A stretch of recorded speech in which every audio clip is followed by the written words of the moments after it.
ఇంకేంటి అహల్య, వాసు పెళ్ళి కుదిరిపోయింది, కోడలొస్తోంది, అంతా తిరిగే. ఫ్రెండ్స్ అన్న మాటలు పదే పదే గుర్తొచ్చాయి అహల్యకి. పెదాల మీద చిరునవ్వు విరిసింది. నిజమే, కోడలొస్తే ఇంటి బాధ్యతల నుంచి తనకి కొంతైనా విముక్తి. ముందు వారం రోజులు పల్లెటూళ్ళలో ఉండే తన తల్లిదండ్రుల దగ్గరికి వెళ్ళి రావాలి. ఆ తర్వాత వరుసపెట్టి అక్క చెల్లెలందరి ఇళ్ళకి వెళ్ళి తలో 2 రోజులు ఉండాలి. ఢిల్లీలో ఉండే అన్నగారు, ముంబైలో ఉండే తమ్ముడు ఎప్పుడూ అంటూ ఉంటారు, ఒక్క వారం రోజులైనా ఉండేలా రావే, ఊరంతా చూద్దువు కానీ అని. వాళ్ళు రమ్మని అంటారు. అక్కడ భర్త పిల్లలు వెళ్ళమని చెప్తారు. కానీ తనే వెళ్ళలేదు. వెళ్ళినా ఒక్కరోజు మించి ఉండలేదు. ఏవో అజ్ఞాత బంధాలు తనని ఉండనివ్వవు. ఇక్కడ ఇబ్బంది పెడుతున్నారేమో, వేళకి వండుకున్నారో తిన్నారో లేదో అని ఎన్నో సందేహాలు. అంతా కలిసి వెళ్దామనుకుంటే భర్త చేసేది పోస్టాఫీస్లో, ఎప్పుడూ లీవు దొరకదు. మరోవైపు పిల్లల చదువులు. వాసు భార్య వస్తే ఇంటి బాధ్యత ఆమెకి వదిలిపెట్టి తను నిశ్చింతంగా వెళ్ళి రావచ్చు. ప్రపంచం చాలా అందంగా కనిపించింది ఆమెకి. స్నేహ, ఫ్రిడ్జ్లోంచి పచ్చిమిరపకాయలు కరివేపాకు తెచ్చివ్వవే అంది కూతురుతో. ఆ పిల్ల ఓ చేత్తో నోటి బుక్కు, మరో చేత్తో తల్లిని అడిగినవి తీసుకుని వచ్చి వాటిని ఆవిడకిస్తూ, ఇంకెంతమ్మా, వదినొస్తే నేను ఇంకా వంటింట్లోకి అడుగు పెట్టను అంది. తల్లి చెప్పే చిన్న చిన్న పనులు, కోరే సహాయాలు స్నేహకి నవ్వు తెప్పిస్తాయి. తను సీరియస్గా చదువుకుంటున్నప్పుడైతే కోపం కూడా వస్తుంది. ఇంటి పనంతా నిలబడి అవలీలగా చేయగలిగే తల్లి ఇలాంటి పూమాయింపులు చేయటం వింతగానూ అనిపిస్తుంది. ఒక్కరితే ఉండటం చేత వంటింట్లో బోర్ కొడుతుందేమో, వదినొస్తే మంచి కంపెనీ అనుకుంది స్నేహ. వదిన కోసమే నేను చూస్తున్నాను లేవే. నా గదిలో పుస్తకాలన్నీ చింద్రవంద్రగా ఉంటాయని నాన్నగారు కోప్పడుతుంటారా? అమ్మేమో తనకి తోచినట్టు సర్దేస్తుందా? తర్వాత నాకు కావాల్సిన దొరక్క పడే తిప్పలు మీకేం తెలుసు? వదిన పోస్ట్ గ్రాడ్యుయేట్, నా రూమ్ ఛార్జీ తనకిచ్చేస్తాను అన్నాడు హరి. అప్పుడే అక్కడికి వస్తూ అందరి మాటలు వింటుంటే నవ్వొచ్చింది ప్రసాదరావుకి. అలాగే నవ్వొచ్చి పెదాలని మనసులని పలకరించిన మనో వ్యక్తి వాసు, కాబోయే పెళ్ళి కొడుకు. కోడలు వస్తుంది, కొడుకు జీవితంలోకి వసంతంలా అనుకోవడం లేదెవరు.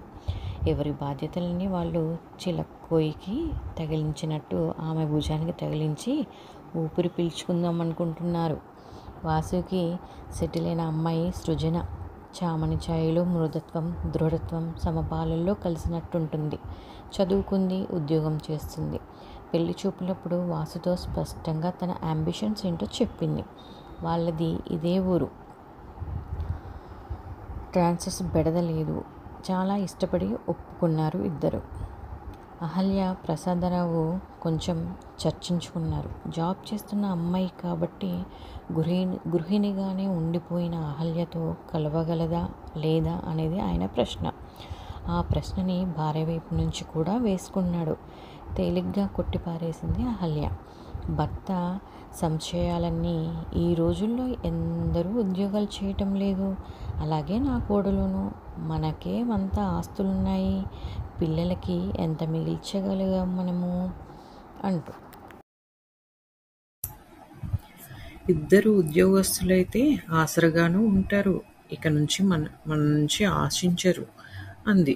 ఆఖరికి అంతా కలిసి ఓకే చేశారు. ఎంతో ఎదురు చూసిన పెళ్ళి వాసు పెళ్ళి అవనే అయింది. కొత్త కోడలు ఇంకా పాత బడనే లేదు, ఆఫీస్కి తయారైంది. అదేంటమ్మా, 16 రోజుల పండగ అయ్యేదాకానైనా ఉండవా? తెలతెలబోతూ అడిగింది అహల్య. ప్రొబేషనర్లో ఉన్నాను కదండి, లీవ్ పీరియడ్కి ప్రొబేషనర్ పొడిగిస్తారు, అందుకే ఎక్కువ లీవ్ పెట్టలేదు అంది. అహల్య ఇంకేదో అనబోతుంటే ప్రసాదరావు కలగజేసుకున్నాడు. వెళ్ళి జాయిన్ అవ్వని అహల్య, ప్రొబేషనరీ పీరియడ్లో లీవులు పెట్టడం అంత మంచిది కాదు అని అన్నాడు ప్రసాద్. సృజన వెళ్ళిపోయింది.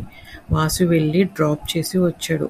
మళ్ళీ ఆమె రావటం 6ంటికి వస్తూనే వాసు పిక్చర్ ప్రోగ్రాం పెట్టాడు. ఫ్రెండు భార్యతో వెళ్తూ వీళ్ళని రమ్మన్నాడట. తిరిగి వచ్చేసరికి రాత్రి 10:30. అప్పుడొచ్చి అన్నం పెట్టుకుని తిన్నారు.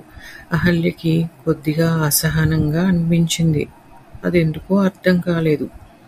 పొద్దున్న 6కి లేస్తుంది సృజన. ఒక్కోసారి 6:30 కూడా అవుతుంది. లేచి గబగబా స్నానం చేసి వంటింట్లోకొస్తుంది. అప్పటికే అహల్య లేచేసి ఉంటుంది. స్టవ్ మీద ఒకవైపు పొగలు చిమ్ముతున్న పాలు, మరోవైపు హిస్మంటూ కుక్కర్లు ఉంటాయి. అయ్యో, మీరు కుక్కర్ పెట్టేశారా? నేనొచ్చేదాన్నిగా ఆగకపోయారా అంటుందేమోనని ఆశిస్తుంది అహల్య. అంతేకాదు, మర్నాటి నుంచి తనకన్నా ముందే లేచి వంటింట్లో కనిపిస్తుంది అని కూడా అనుకుంటుంది. ఉహుం, అలాంటిదేం జరగదు. కామ్గా మిగిలిన పని అనుకుంటుంది. గబగబా అయిందనిపించి వాసుకి పెట్టి తను తిని బయటపడుతుంది. 6కి వచ్చాక కొద్దిసేపు వాళ్ళ గదిలో రిలాక్స్ అయి రాత్రి 10కి లైట్ ఆర్పుతోంది. మళ్ళీ 12కి వెలుగుతోంది. ఆ అర్ధరాత్రి వేళ అంతసేపు లైట్ వేసుకుని ఏం చేస్తున్నారో అర్థం అవ్వదు అహల్యకి. మధ్యలో మాటలు వినిపిస్తుంటాయి చిన్నగా. ఏం చేస్తుంటారు? కబుర్లు చెప్పుకుంటారా? ఉదయం సృజన లేచేసరికి 6 దాటిపోతోంది తరచుగా. ఈ పిల్ల పద్ధతి నాకేం నచ్చలేదండి. ఎంతకాలం కొత్త కోడలు చకచకా 4 పనులు చేసుకోవాలి గాని అంతా నా వంతన్నట్టు తూచి తూచి చేస్తుంది. పొద్దున్నేమో 10 దాకా లేవకపోవడము.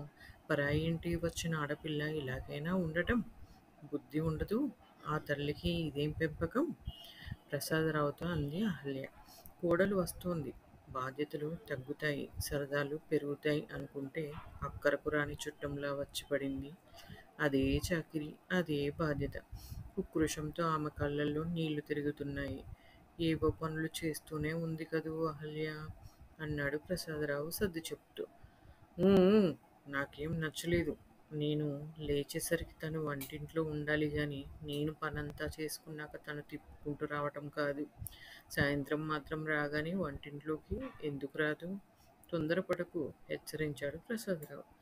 తను అనుకున్నట్టే జరగటం అతనికి బాధని కలిగించింది. ఇంట్లో పని, ఆఫీస్లో పని, ఆ పైన ఈ టెస్టులు. అసలు పాస్ అవుతానా? ఊహు, నా వల్ల కావటం లేదు. కొద్ది రోజులు మా అమ్మమ్మ వాళ్ళ ఇంట్లో ఉంటాను. కళ్ళల్లో నీళ్లు తిరుగుతుండగా అంది సృజన. నిన్న ముఖ్యంగా అహల్య సృజనని దోషిలా చూడటాన్ని తట్టుకోలేకపోయింది. అమ్మ, పిన్ని, మేనత్తలు వీళ్ళ ప్రేమను మాత్రమే చూసిన ఆమెకి ఇక్కడ ఎదురవుతున్న కటత్వం గాయపరుస్తోంది. తనకి పెద్దగా పనులు రావు. కుక్కర్ పెట్టడం, కొన్ని కూరలు చేయటం, సాంబార్ చేయటం వచ్చు. అది పెళ్ళికి ముందే నేర్చుకుంది. తనకొచ్చినవేదో చేస్తేనే ఉంది. టైం చాలటం లేదు. ఆఫీస్లో రోజూ లేటు. సృజన అన్న ఆ కొద్ది మాటల్లోనూ ఆమె ఆంతర్యాన్ని విన్నాడు వాసు. అమ్మ వాళ్ళతో మాట్లాడతాను అన్నాడు మృదువుగా దగ్గరికి తీసుకుని. పెళ్ళికి ముందు తన ఇంట్లో జరిగిన చర్చలు గుర్తొచ్చాయి. అప్పుడే తల్లిలో అసంతృప్తి ఛాయలు కనిపిస్తున్నాయి. ఆవిడ ఆశించినట్టు కోడలు ఇంటిని అల్లుకుపోవటం లేదని. 30 ఏళ్లుగా ఇంటికి వంటకి అంకితమైపోయిన ఆవిడ అలా ఆశించటంలో తప్పులేదు.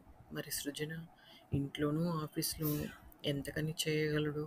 అందులోనూ పెళ్ళైన కొత్తలో ఆమె పుట్టింట్లో 2 ఆడపిల్లలే. చదువు, ఉద్యోగం, కెరియర్ అని పరుగులు పెట్టారు తప్ప పనుల మీద పెద్దగా దృష్టి పెట్టలేదు.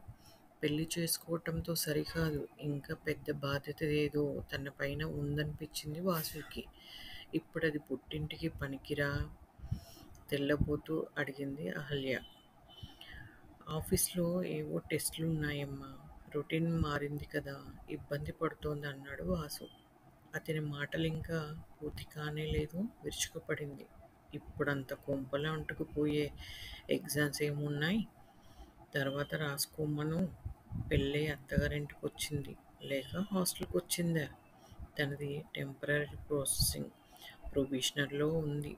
అది పూర్తయి పరీక్ష రాస్తే రెగ్యులర్ అవుతుంది. హలో ఫ్రెండ్స్, మన ఛానల్ని లైక్ చేయండి, షేర్ చేయండి, సబ్స్క్రైబ్ చేయండి. కోడలొచ్చింది పార్ట్ 1 చూశారు కదా. మనం మిగతా విషయాలన్నీ పార్ట్ 2లో మాట్లాడుకుందాము. కోడల్ని అత్తగారు అర్థం చేసుకుంటుందా? అత్తగారిని కోడల్ని